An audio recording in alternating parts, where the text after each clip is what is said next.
내시간 대변인 김민수 전 대변인 나오셨어요. 네, 안녕하세요. 반갑습니다. 이준배 세종시 당 위원장 나오셨습니다. 안녕하세요. 우리 정치모임 2~3회 회장 맡고 있는 이준배입니다. 예. 대통령 지지율이 계속 올라가고 전체적으로 1230 세대가 적극적으로 탄핵 저지 집회에 참여하면서 국면 전체가 지금 바뀌고 있는 것 같습니다. 두 분도 정치하시니까 지역 민심에 그 민감하게 이렇게 반응을 하실 텐데 설 민심 좀 전해 주시죠. 김민수 대변인. 네, 뭐 저도 설인데 부모님 뭐 각 차이 사시지만은 부모님하고 밥 한 끼 정도뿐이 못 먹은 것 같습니다. 그리고 이제 여기 뭐 여러 주민분들하고도 이렇게 전화도 하고 그리고 카톡이 특히 많이 오시는데 제가 카톡으로 매 명절마다 8,000분 정도한테 연락을 드려요. 그러면 한 2,000분 정도 회신이 오시거든요. 근데 이번에는 2,000분보다 좀 더 오신 것 같아요. 근데 이제 오시면 이제 정치 성향을 좀 확인할 수 있잖아요. 물론 여기 뭐 8,000분이야 저랑 교신하던 분들이긴 하지만 그분들 중에 답장을 안 하시던 분들도 연락이 와서 김민수 너무 고생하고 있다. 싸우는 거 잘 보고 있다. 꼭 나라 좀 바로 잡아줘라는 답변이 굉장히 많더라. 그리고 제가 뭐 이 말씀을 실명은 거론 못하겠지만 예전에 호남 향후의 총회장을 지내셨던 분인데 김민수 너무 잘 싸우고 있다. 끝까지 싸워야 된다. 이런 응답을 주신 분도 계세요. 네, 그래서 지금 이게 우리가 민심을 제대로 전하는 창구가 언론이어야 되고 또 이 언론을 보면서 국민 민심들의 향방이 정해지기도 하는데 지금은 언론을 제 역할을 못하기 때문에 마치 호해를 뿌리듯이 국민들이 카톡이나 어떤 이런 메신저들을 통해서 호해를 뿌리고 이것으로 또 국민들이 알게 되는 상황 같습니다. 그래서 이게 언론들도 그리고 정치인들도 민심들을 좀 제대로 파악해서 정말로 국가의 민심이 어디를 향하고 있는가 네. 하는 부분 좀 봤으면 좋겠다라는 말씀드립니다. 네. 그래요. 여기 그 좀 교과서 지금 고정시켜 놨습니다, 여러분. 한국사 교과서 많이 구입했다고 댓글 올리셨는데 조금 더 힘을 모아 주시면 좋겠습니다. 자, 이준배 위원장. 네, 저는 이제 이번 그 설 명절은 사실 이제 집에는 못 갔습니다. 여러 가지 이유로 집에는 못 갔고 제가 이제 이쯤 되면 저희가 이제 전통시장에 가서 시장 상인들을 많이 이제 만나고 이야기를 들을 때이거든요. 가서 가장 많이 들은 얘기는 이제 대통령 지켜달라라고 하는 말씀을 가장 많이 들었고요. 특히 이제 전통시장이 이제 소상공인 그리고 상권 활성화에 대한 경제적인 측면에 대한 우려, 고민들이 굉장히 깊은 곳 중에 한 곳인데 오히려 지금의 경제적 어려움이 우리 윤석열 정부에서 시작된 그런 어려움이 아니라 그 과거에 문재인 정권부터 소득 주도 성장이라고 하는 말도 안 되는 경제 정책이 만들어낸 결과 이런 것들이 결국은 지금의 경제적 어려움을 만들어낸 거 아니냐라는 말씀과 더불어서 반드시 이겨서 좀 우리도 살만한 세상 만들어 달라라고 하는 말씀을 가장 많이 들었고요.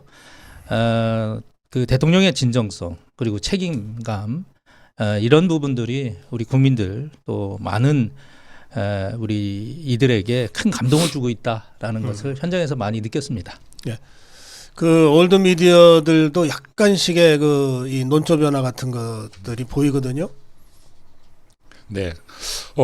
아무래도 지금 뭐 여론의 이 거센 바람들을 인지하지 않을 수가 없겠죠. 근데 지금 이제 뭐 많은 분들이 특히 조선일보나 뭐 채널A, 조선일보, 동아일보 같은 경우 많이 비판을 해왔는데 저는 좀 역으로 조선일보, 동아일보에게 그 뿌리에 대해서 좀 한번 말씀을 드리고 싶습니다. 뭐 이승만 대통령을 국부로 인정하는 좌파 세력들이 굉장히 많지만 실질적으로 좌파 세력들이 잘 모르는 건데 1919년도에 상해 임시정부 당시에 그 이승만 대통령께서 최고 책임자에 해당하는 집정관 총재에 초대됐었어요. 네, 그리고 바로 같은 해 임시정부의 초대 대통령으로 선출됩니다. 근데요, 이게 그 엄중했던 일제 강점기에 동아일보에서 이거를 기사를 내요. 네. 그리고 또 이승만 대통령이 상해 임시정부의 대통령의 자격으로 1932년도에 국제연맹회의, 지금의 유엔의 그 모태죠. 네, 여기에 참석하셔서 대한민국의 독립을 부르짖는데 이것을 그 엄중했던 일제강점기에 조선일보가 신문에 냅니다. 보도를 합니다. 그랬기 때문에 조선일보나 동아일보를 대한민국 국민들께서 민족신문이다, 애국신문이다 하고 정말로 많이 그간 사랑했던 거거든요. 근데 조선일보와 동아일보가 그런 정신들을 잊은 게 아닌지, 그리고 그 자부심을 잊은 게 아닌지 좀 묻고 싶습니다. 지금 조선일보와 동아일보는 대한민국의 바른 방향을 위해서 언론을 정롱직필하고 있는지 그 구성원들 한 분 한 분이 좀 다시 한번 돌이켜 보셔서 그 뼈대 위에 어떻게 국민들의 사랑을 받았는지 다시 한번 기억해 보시길 바란다는 말씀 좀 드리고 싶습니다. 예. 예, 우선 뭐 저는 뭐 딱 진짜 직설적으로 언론이 좀 정신 차려야 된다라고 그냥 보고 있고요. 지금 이재명과 민주당 현재 국회 폭력이 결국 다음 타겟은 언론입니다. 이 언론에 대한 압박이나 공격 아마 순식간에 벌어질 거고요. 그때 이미 저항해도 때는 늦었다. 왜냐? 국민이 누구도 언론의 편을 들지 않을 것이기 때문입니다. 앞서 우리 김민수 대변인 얘기처럼 정론과 지필 꼭 지켜야 되고 진실을 고수해야 합니다. 예, 그것이 지금 언론이 가져야 될 책임인데 우리가 늘 그 배신자의 최후, 배신으로 이익을 본 자들에 의해서 토사구팽 당하는 거 이게 역사가 증명하고 있는 거 아니겠습니까? 저는 언론도 그런 결말, 비참한 결말을 맞지 않도록 지금이야말로 언론개혁, 언론혁신 이루어야 될 때라 생각합니다.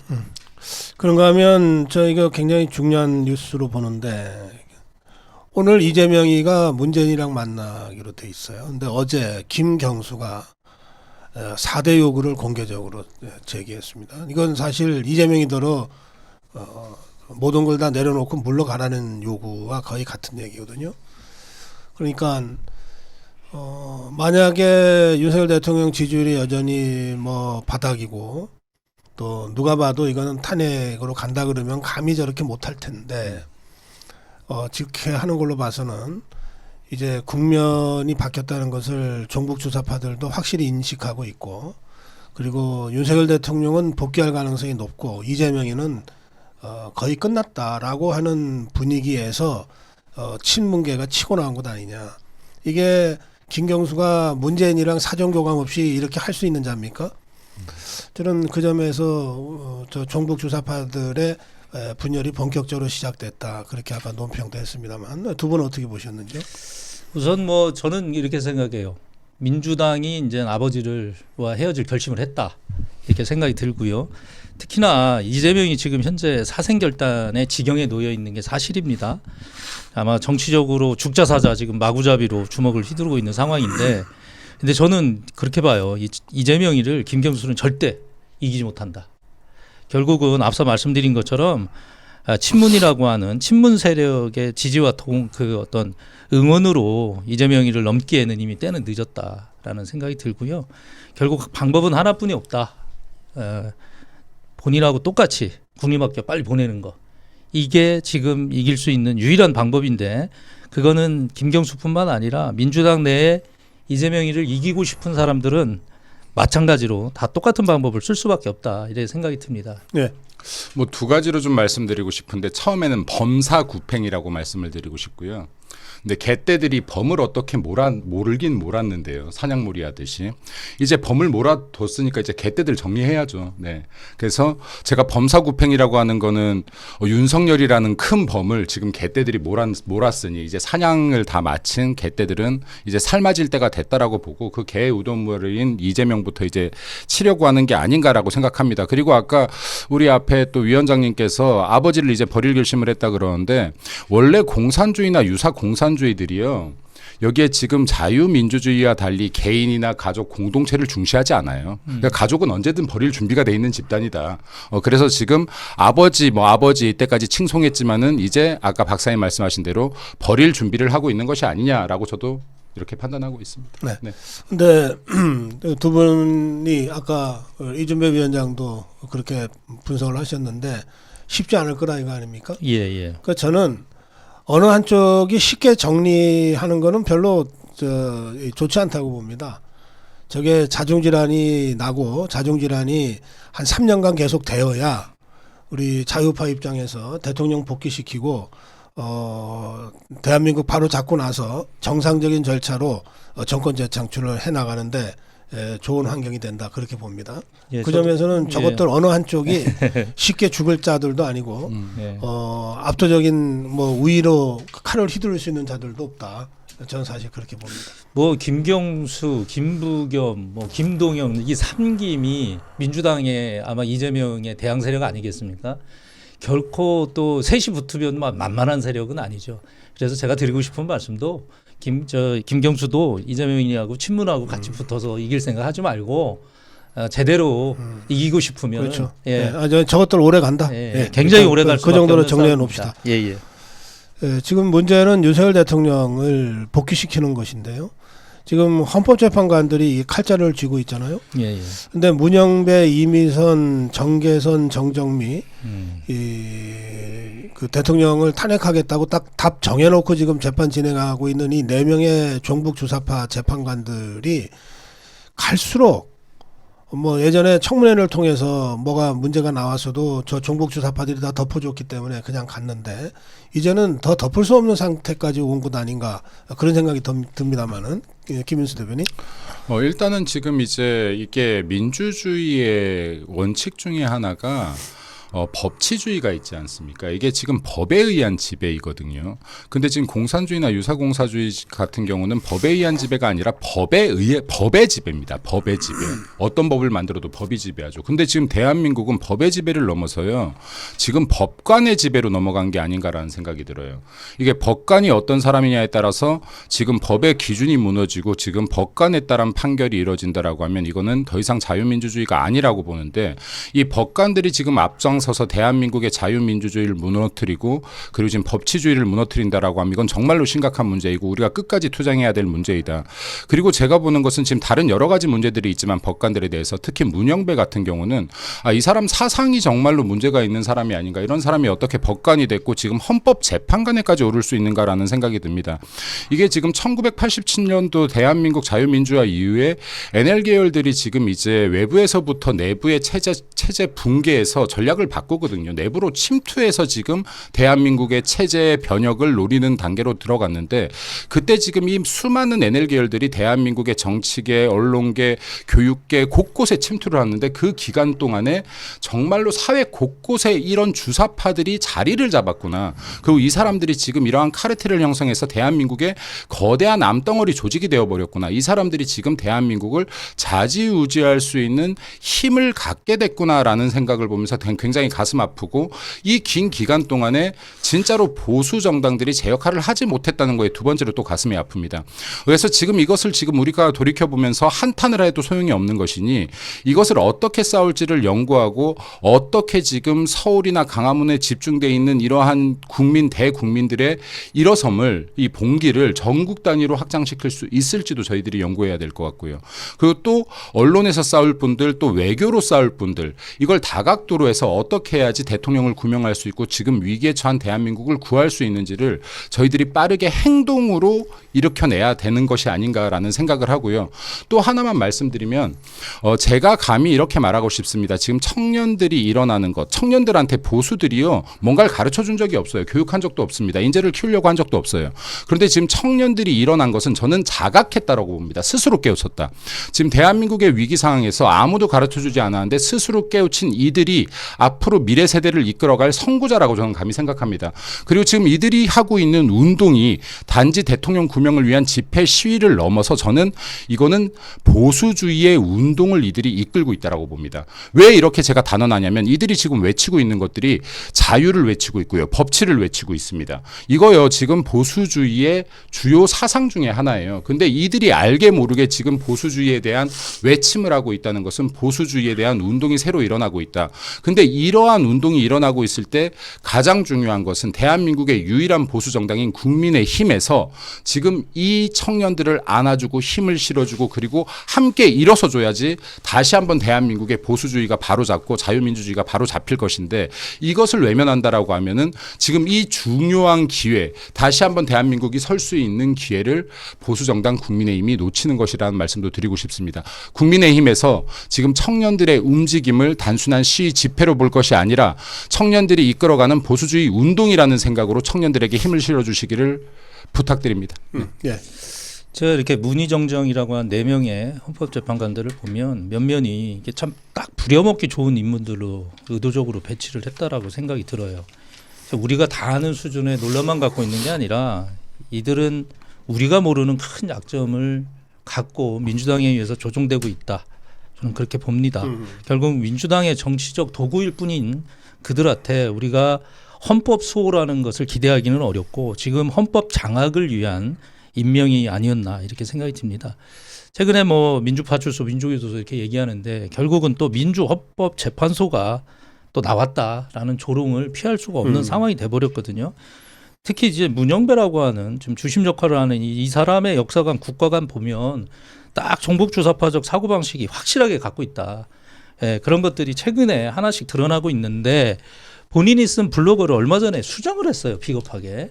그 안에 보면 뭐 북한을 가리켰다. 그리고 유엔군을 위해서 봉사활동을 한 것이다라고 하는 그 비겁한 변명까지 해가면서 그 블로그 수정한 거 보면 이게 전형적인 법법 속의 겁쟁이들이다. 이런 생각이 듭니다. 그러면서 한편으로 보면 지금 문영배, 이재명 이 둘 사이가 결국은 지금의 문제의 발단이잖아요.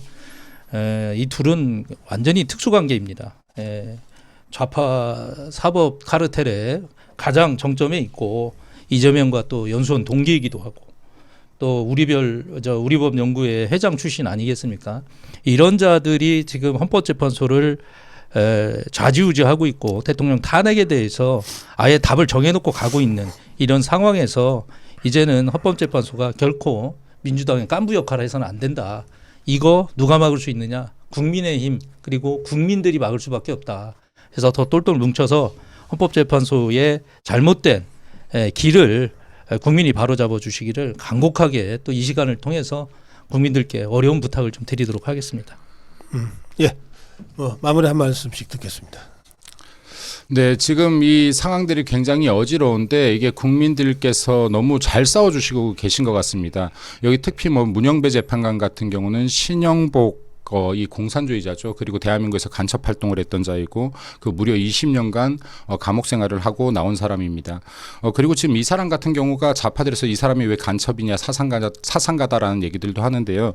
이게 분명하게 1975년도에 대한민국이 우리나라 외교관 3명과 대한민국에 구금된 간첩들을 교환하는 이 교섭을 벌였을 때 북한에서 빼내달라고 했던 간첩 중에 한 명입니다. 북한이 아꼈던 간첩이다, 신영복이. 네, 이러한 사람들에 대한 책을 다 읽었고 그리고 이것에 동의한다라고 하면 이 사람은 자유민주주의의 대한민국을 사는 사람인지 아니면 공산주의를 쫓는 사람인지 제가 묻고 싶습니다. 김일성주의를 쫓는 사람인지 묻고 싶습니다. 그리고 이자는 또 문재인도 존경한다라고 했었죠. 이런 사를 존경하는 문재인을 대통령을 만들었던 민주당 그리고 이런 자를 존경한다는 사람이 대한민국 헌법재판관으로 있는 대한민국입니다.